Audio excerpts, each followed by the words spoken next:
Vamos a continuar entonces en el libro de Marcos. Estamos en Marcos capítulo 8. Aquí. La semana pasada no sé si sabes dónde está la tablet. Que no. Creo que está así, con la línea.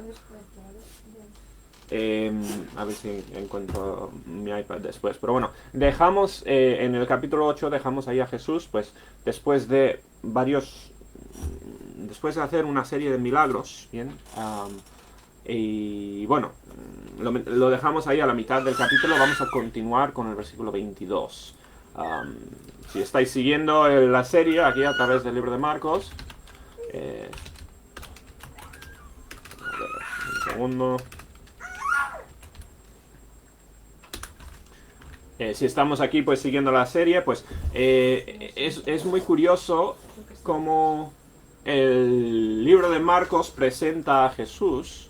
Habla de sus milagros, habla de lo que le está haciendo, y tantas veces repite esta idea o nos cuenta cómo Jesús les decía a sus seguidores, oye, de no esparcir la palabra, no correr la voz de lo que él estaba haciendo.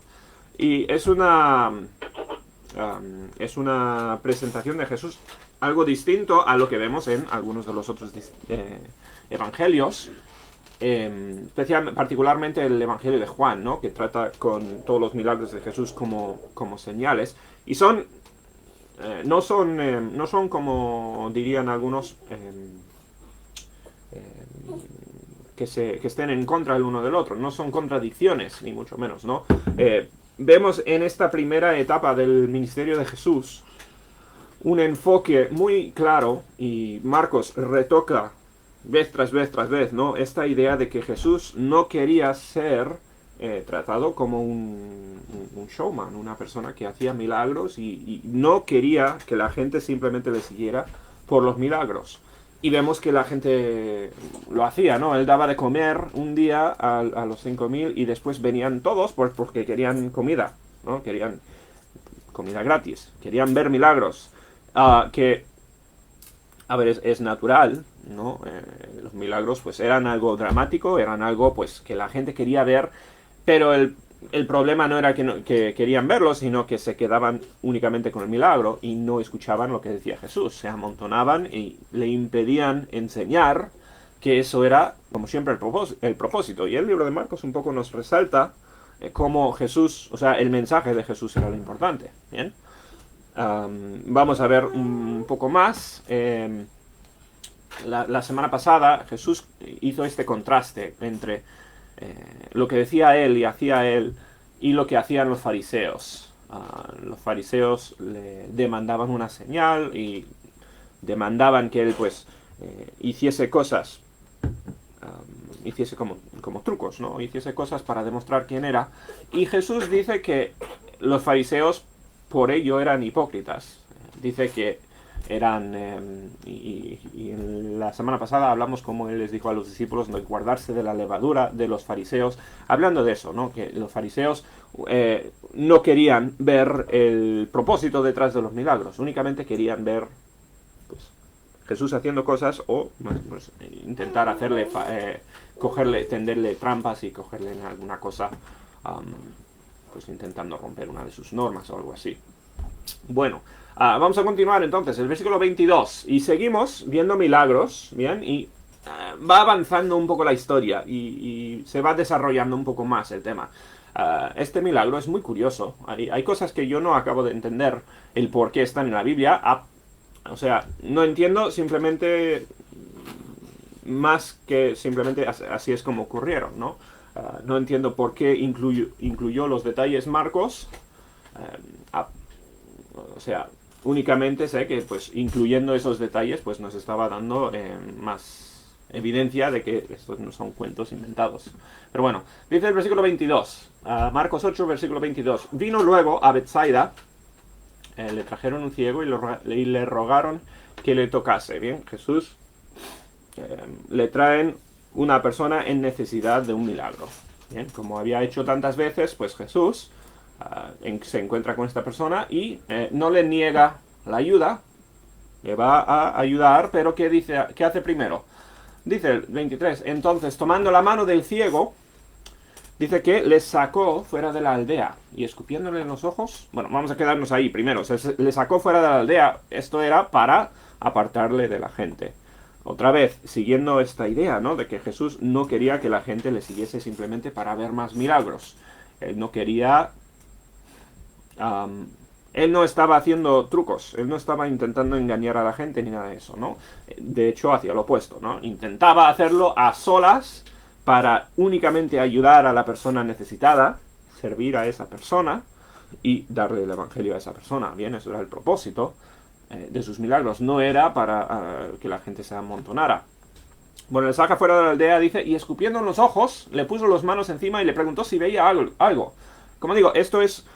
este milagro hay detalles que no entiendo. Yo no sé por qué Jesús le escupió en los ojos, ¿no? No sé por qué le puso las manos encima. Y el próximo versículo es más curioso. El 24 dice, y él, el ciego, mirando dijo, veo los hombres como árboles, pero los veo que andan. Y bueno, es un poco gracioso lo que dice, pero esencialmente el ciego dice, veo borroso, ¿no? Veo los hombres pues como si fuesen árboles. Eso es pues con mucha falta de detalle. Los que llevamos o gafas o lentillas o lo que sea sabemos la diferencia entre ver algo con gafas y sin gafas. Ver algo borroso o bien. El que tiene ojos, el que tiene visión perfecta pues igual no entiende nada en este versículo. Pero Jesús le cura a este hombre, le abre los ojos y muy curiosamente no lo hace del todo, para empezar, ¿no? Porque este hombre queda viendo algo borroso. Versículo 25 dice, luego le puso otra vez las manos sobre los ojos y le hizo que mirase y fue restablecido y vio de lejos y claramente a todos. O sea, habían dos grados muy distintos, muy claros, ¿no? De visión. Y yo, como digo, yo he pensado en este pasaje y la verdad, yo no puedo explicar el por qué Jesús lo hizo de esta forma. Simplemente lo que veo yo aquí, ¿no? Es algo que pasó, algo que evidentemente es milagro, ¿no? No puedes decir que Jesús intentó la primera vez sanarle y no le sanó del todo, o sea, como que falló la primera vez o algo así. Bien, no tiene ningún sentido, aparte de que nosotros entendemos que Jesús es Dios, ¿no? Pero no es más fácil hacer medio milagro que un milagro entero, ¿no? Es igual de imposible llevar a alguien de visión nula a visión borrosa que de llevarle a visión perfecta, ¿no? O sea, si tienes, pues, hoy en día, pues, con las operaciones láser y todas esas cosas, ¿no? Pues igual en una operación, pues, es un logro llegar a mitad, ¿no? Y que la persona vea, aunque sea un poco. Pero, haciéndolo como hizo Jesús, ¿no? Jesús no está aquí haciendo un tratamiento médico, ¿no? Jesús le puso, y nos dice muy claramente, puso las manos sobre los ojos y le sanó, así con las manos, ¿bien? Así que no es, evidentemente no es una falta de poder de parte de Jesús ni nada de esto.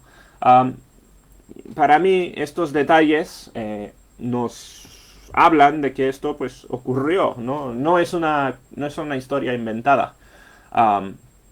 Si Marcos estuviese pues inventando un milagro o intentando hablar de algo que realmente no ocurrió, bien, que los que no creen en Dios, pues no creen en los milagros, bien, y dirían que no ocurrieron las cosas que la Biblia dice que Jesús hizo.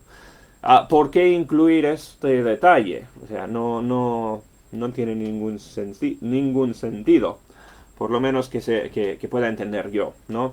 Pero Jesús le sana a este hombre, y bueno, lo importante, termina como en muchos otros milagros. Mira el versículo 26. Este hombre vio de lejos y claramente a todos, o sea, visión perfecta. Quizás Marcos quería simplemente resaltar, ¿no? Que al final, pues este hombre veía bien. No era una chapuza el trabajo que hizo Jesús, sino que el hombre terminó viendo perfectamente, ¿no? Pero bueno, dice, y le envió a su casa diciendo, otra vez, lo mismo que dijo en muchas otras ocasiones, no entres en la aldea, ni lo digas a nadie en la aldea. Bien, ahora, muy difícil esconder de las personas que te conocen, ¿no? Si antes eras ciego y ahora no lo eres, pues eso evidentemente la gente va a verlo, ¿no? Jesús no le está diciendo, hazte el tonto, haz como si estuvieras ciego, no. Jesús le está repitiendo, por favor, no armes escándalo. No quiero que esto que la gente se amontone. No quiero que todos vengan en busca de señales, ¿bien? Y bueno, ya lo hemos comentado en otras veces, es exactamente lo que hizo en muchos otros casos, ¿bien? Jesús quería que la gente creyese en lo que decía, en lo que él predicaba, ¿bien? Porque el ministerio de Jesús, él no era un sanador que iba sanando a la gente, buscando gente enferma para sanarles, no, era un predicador. Y él hablaba del Antiguo Testamento y hablaba de lo que esperaba Dios, predicaba el mensaje de arrepentimiento de pecados. Bien, bueno, próximo versículo, el 27, dice, salieron Jesús. Esto es historia nueva, ¿no? Pero quizás salen pues porque se amontona la gente. Salieron Jesús y sus discípulos por las aldeas de Cesarea de Filipo. Y en el camino, mientras caminan, preguntó a sus discípulos, diciéndoles, ¿quién dicen los hombres que soy yo? ¿Vale? Bueno, esto es pregunta retórica. Esencialmente les está preguntando a los discípulos, a ver, ¿cuáles son las teorías? Teorías corrientes de quién soy yo. Esto sigue con el tema de Jesús, ¿no? De que él no quiere que la gente le vea como un sanador, un curador, simplemente, ¿no? Bueno, les hace la pregunta, ¿quién dicen los hombres que soy yo? Ellos respondieron, los discípulos. Unos, Juan el Bautista. Marcos ya nos contó lo de Juan el Bautista, ¿verdad? Su muerte, nos contó lo que había pasado a él. Bueno, algunos, según los discípulos, pensaban que Juan el Bautista había sido resucitado de alguna forma. Y otros, Elías. Bien, otra vez, otro profeta que había muerto como si hubiese resucitado. Bien, el nuevo Elías. Y otros, algunos de los profetas. Bien, o un profeta más. La gente, pues, creyendo que en todos estos casos, pues, sería milagroso el que viniera uno de estas personas a la vida de nuevo, ¿no? O sea, tratándole reconociendo que él era milagroso, que podía hacer milagros y que era imposible, no era simplemente un hombre. Al parecer nadie decía que simplemente era un hombre. Evidentemente por los milagros que hacía. Dice el 29, entonces él les dijo, vale, eso es lo que creen, ¿y vosotros quién decís que soy? Respondiendo Pedro le dijo, tú eres el Cristo. Bien, ahora, esto es muy muy importante, ¿no? Hay que recordar. Aquí Marcos está escribiendo escribiendo el Evangelio para que la gente lea y entienda quién es, ¿no? Marcos incluye esta historia con la intención de que el lector entienda que Jesús se está identificando como el Mesías. Bien, o sea, y esto viene justo después de todas estas ocasiones donde Jesús ha estado diciendo, no contéis a nadie lo que he hecho, como que Jesús está intentando esconder el quién es. Lo mismo cuando echa fuera un demonio, cuando los demonios, y esto lo hemos visto también, anunciaban los demonios, ¿no? Diciendo, este es el Hijo de Dios, y Jesús les callaba. Pues todo esto evidentemente ha ocurrido justo antes. Y Marcos quiere que entendamos claramente que Jesús, bueno, ¿quién es Jesús? Esta pregunta de ¿quién decís que soy? Es la pregunta más importante que existe. No hay pregunta más importante que ¿quién es Jesús? ¿O quién crees tú que es Jesús? Bueno, Pedro responde diciendo tú eres el Cristo. El Cristo, sabemos, ¿no? El Cristo es el Mesías, el prometido o el ungido, como le llamaba el Antiguo Testamento. Él era el que iba a rescatar al pueblo de Israel. Bien, lo que había sido prometido desde Adán y Eva. Pedro le reconoció a Jesús muy claramente. A ver, Jesús había estado enseñando, les había enseñado ya quién era. No le vendría, me imagino, como sorpresa a Jesús.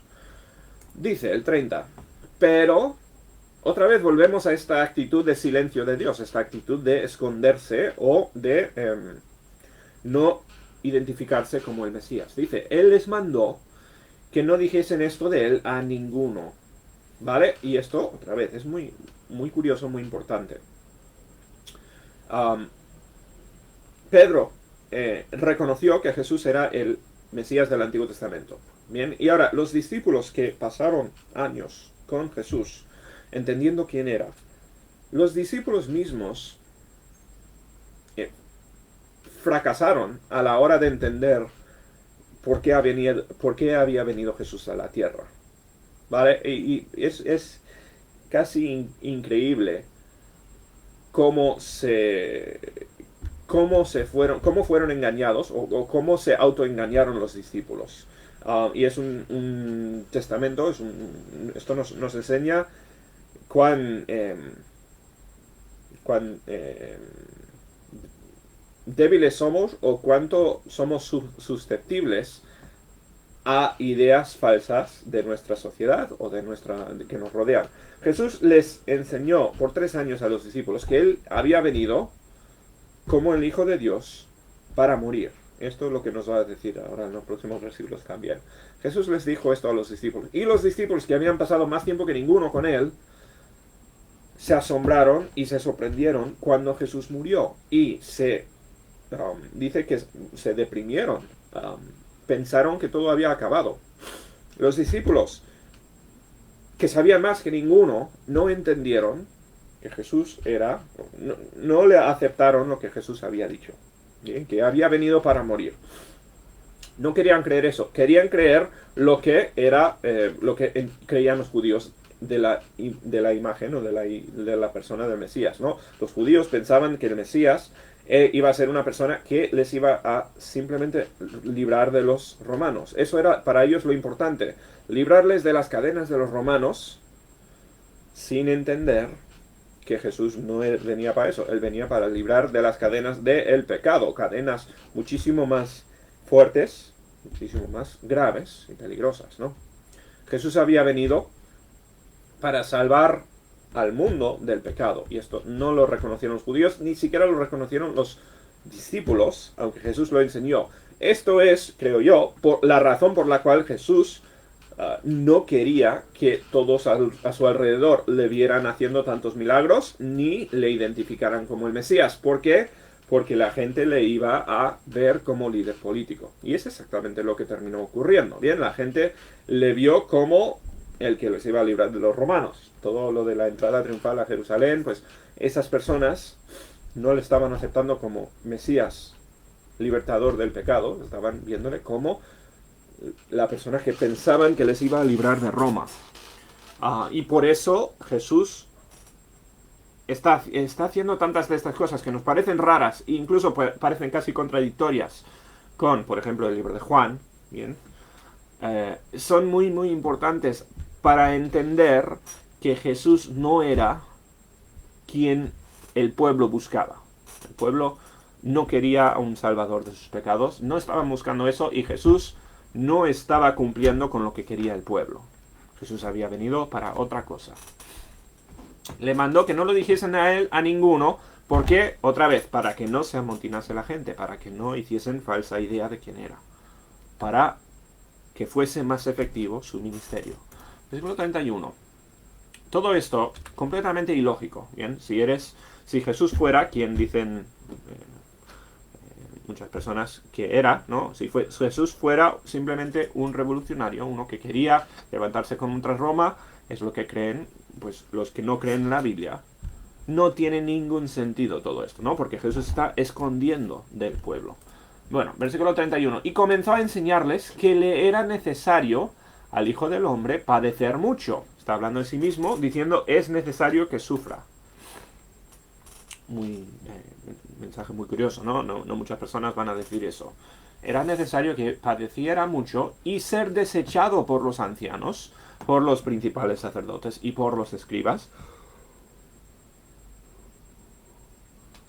O sea, Jesús les dijo, voy a sufrir, voy a ser rechazado por los líderes religiosos. Dice, y ser muerto, voy a morir y resucitar después de 3 días. O sea, Jesús les contó todo esto. El plan, todo lo que él iba a hacer. Bien, se lo contó y aún y todo, más adelante se sorprendieron y huyeron los discípulos, ¿no? Pero Jesús se los decía de antemano, por eso había venido. Esto les decía claramente, recalcándolo, ¿no? Marcos nos dice, a ver, esto no era secreto, o no debía haber sido secreto para los judíos, para los discípulos. Jesús lo dijo muy claramente. Entonces, Pedro, fíjate cuán incalcada estaba la idea de los judíos de un Mesías político. Bien, fíjate lo que va a hacer ahora Pedro. Entonces Pedro le tomó aparte y comenzó a reconvenirle, a echarle la bronca, a intentar contradecirle a Jesús. Imagínate la audacia, ¿no? O sea, Pedro acaba de decir que Jesús es el Mesías, que si entiendes algo de la Biblia, pues el Mesías es el Hijo de Dios. Bien, el Mesías es Dios. Pedro le está tomando aparte y le está intentando decir que se ha equivocado. Está contradiciendo.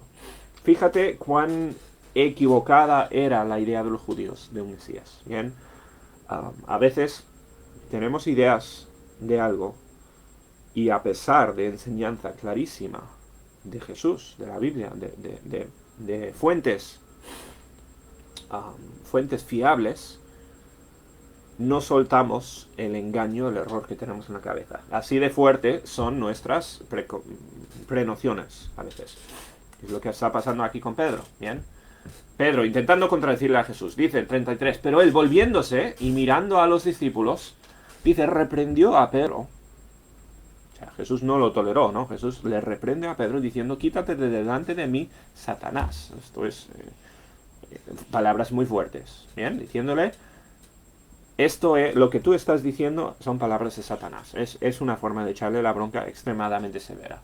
Porque no pones la mira en las cosas de Dios, sino en la de los hombres. Y ahí Jesús exactamente describe cuál es el problema de Pedro. Es que Pedro no quería uno que le salvara de los pecados.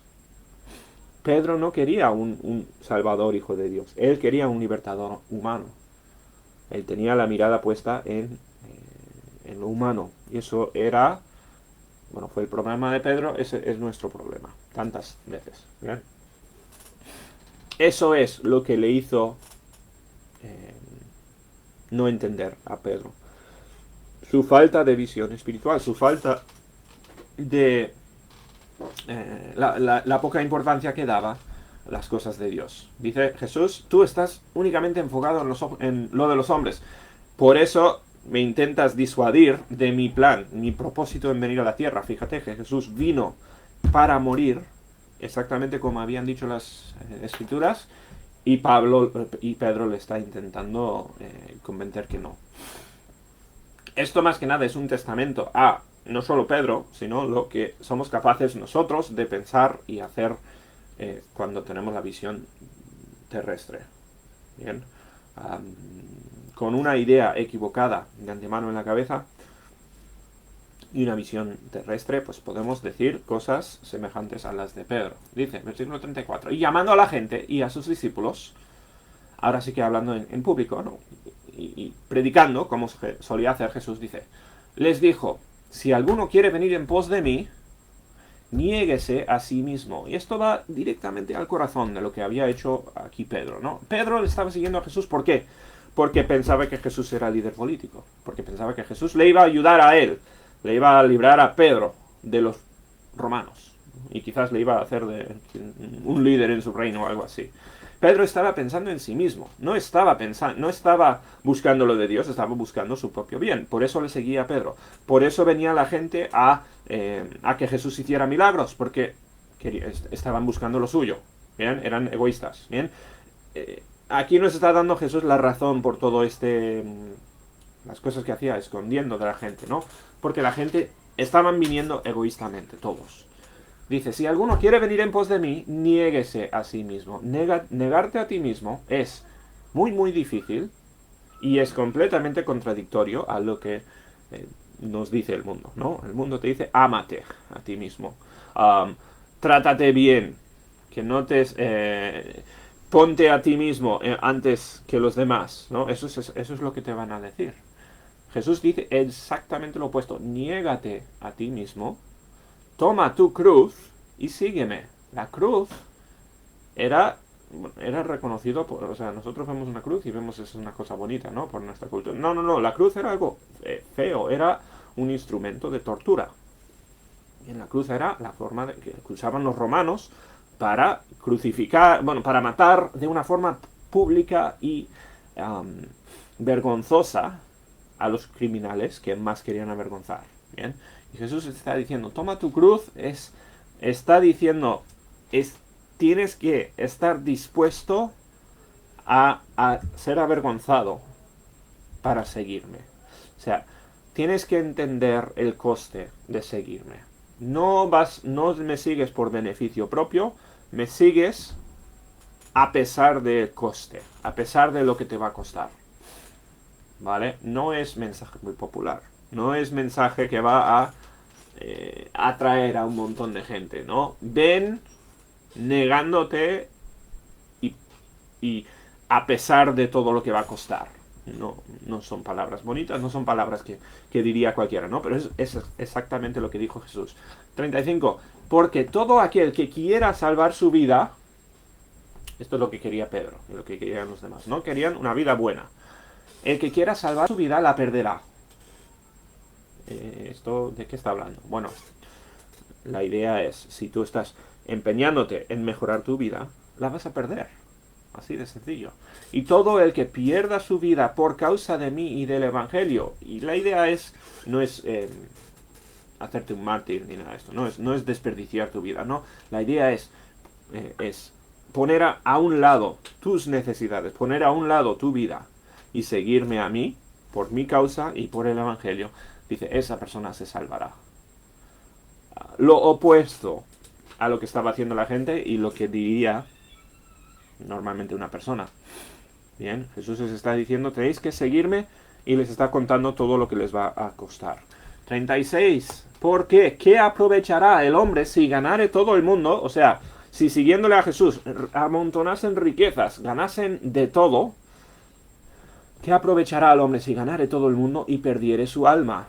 Lo mismo hoy en día, ¿no? Tanta gente empeñada en ganarse dinero o ganarse una posición o ganarse respeto o autoridad o honor o lo que sea, ¿no? Renombre. Tantas personas buscando ganarse el mundo. ¿Qué aprovechará el hombre si ganarse todo el mundo y perdiere su alma? Al final el alma es lo único que importa. El alma es tu destino, tiene un destino eterno. Y Jesús le dice, empeñate en lo espiritual. Pon lo espiritual antes que lo físico. 37. ¿O qué recompensa dará el hombre por su alma? Está diciendo que el alma es sin precio. No hay nada más valioso. ¿Qué recompensa por su alma? 38. Porque el que se avergonzare de mí y de mis palabras en esta generación adúltera y pecadora, el Hijo del Hombre se avergonzará también de él, cuando venga en la gloria de su Padre con los santos ángeles. El que abandona a Jesús es que se avergüenza de mí. Jesús dice que se va a avergonzar de él. Antes de hacer el estudio, ¿no? Cantamos la canción Si salvo soy, debo decir las maravillas del Señor. Y habla la canción de no avergonzarnos, bien, de ser seguidores de Cristo. Y eso es lo que Jesús está diciendo aquí a los discípulos. No os avergoncéis de tomar una cruz, que es un símbolo de vergüenza. No, la cruz lo que comunicaba, más que dolor, porque era una muerte cruel por el dolor que sufrían los crucificados, pero más que eso era diseñado para avergonzar. Y cuando Jesús cogió ese símbolo para decir, sígueme, coge tu cruz y sígueme, está diciendo, vas a ser avergonzado ante el mundo. Bien, el mundo se va a reír de ti. Vas a hacer cosas que vas a perder tus amigos, vas a perder el respeto de todos. Exactamente como cuando uno hoy en día dice, voy a seguir a Cristo, ¿qué pasa? Todos se van a reír de él, ¿no? En nuestra cultura, por lo menos. Dice, el que se avergüenza de mí y mis palabras, el Hijo del Hombre se avergonzará de él también cuando venga en la gloria de su Padre con los santos ángeles. Está un poco dándole la vuelta a la cosa, ¿no? Diciendo, a ver, lo que hagas ahora va a determinar tu destino eterno. Cuando venga Jesús, en su gloria, nadie se avergonzará en la segunda venida de Jesús, ¿no? Cuando venga Jesús acompañado del Padre en gloria, con un ejército, con ángeles, nadie se avergonzaría de seguirle entonces. Pues el que no le haya seguido ahora, en esta vida, Jesús no le va a dejar seguirle entonces, es la idea. Muy fuerte lo que está diciendo aquí el Señor Jesús, ¿no? No son palabras bonitas, no son palabras agradables de escuchar, no es un mensaje popular. Bien, Jesús está diciendo, si me sigues vas a sufrir, vas a padecer, vas a ser avergonzado y tienes que negarte. Bien, todas estas cosas son el coste de seguirme. No me sigáis porque vais a ver milagros, no me sigáis porque vais a ver cómo multiplico el pan, no me sigáis porque pues sano a los ciegos, ¿no? Y no penséis que vais a recibir algo a cambio, por lo menos en esta vida. El seguir a Cristo es caro, es costoso. Bien, que yo seré el último en decir que convertirte, ir a Cristo te va a dar una vida feliz, una vida fácil. Bien, la Biblia habla de la felicidad del cristiano, que es tremenda, ¿no? Entenderme cuando digo eso. Pero el seguir a Jesús es una cosa que cuesta, es una cosa difícil. No es el camino fácil. ¿Bien? Y Jesús nunca dijo que lo iba a hacer. Jesús estaba, pues, parece casi, ¿no? Intentando que menos personas le siguieran, parecería ser, por lo difícil que lo ponía. Pero, una vez más, esto demuestra que Jesús no está engañando a la gente. Jesús no está intentando hacer que intentando amontonar seguidores. No está haciendo estos milagros como trucos para ser un showman, ¿no? Para que la gente le siga. Él quería las almas. Él quería que la gente le siguiera de corazón, porque tenía los ojos puestos en lo espiritual. Esto era simplemente escuchar y aceptar su mensaje, que era el mensaje de arrepentimiento. Bien, y bueno, ahí termina el capítulo 8. ¿Vale? Hemos avanzado bastante hoy en cuanto al ministerio de Jesús. O sea, Jesús ha llegado al grano de lo que predica y lo que espera él de sus seguidores. Ahora veremos, pues, a continuación, lo que queda de su vida, ¿bien? Y lo que pasa después de esto. Pero Jesús está dejando muy claro quién es, cuál es su plan y qué es lo que tocará a los seguidores de Jesús. Bien. Pero ahí lo vamos a dejar por hoy. La semana que viene, si Dios quiere, bueno, el año que viene también, pues empezaremos con el próximo capítulo y nos veremos ahí en Marcos capítulo 9.